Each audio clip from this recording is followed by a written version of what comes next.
देखु एठी जो आईआईसी महोदया दीर्घ 1.5 मास पाखापाखि हम ये जॉइन करचंती कोठना कोठी किछटा जगार लगिला जे एठी बरी रे लोक न्याय पाउना अननेसेसरी लोक को हैरान करा जाउची। आपण जानिथिबे मासे पूर्व गोटे बड़ इनसीडेंट आमर अभिमन्यु सामंत बालिया कॉलेज रे हेतिला।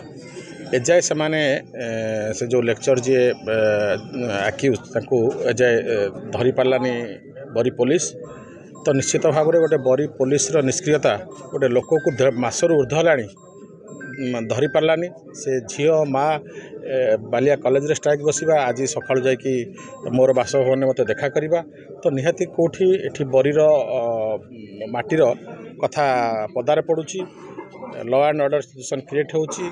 बहुत समय चिंता कला परे आपण से जो बालिया इनसीडेंट रे तांकर जने भाई जी सी भी जड़े बड़ लेक्चर अच्छा कॉलेज आनी 5 दिन है अटक रखा ए सबू सीतिकंठ कानून को आडिशल एसपी जाजपुर आसी आलोचना होता कौन सेमती किसी माने निर्दिष्ट किसी उद्देश्य था एमती आसी किसी आलोचना कले मुझे आईएस थे विभिन्न प्रकार विषय आलोचना शृंखला इत्यादि इत्यादि ना ना विधायक से भाई अभियोग करना के विधायक कहना जे बरी आईएस आईन शृंखला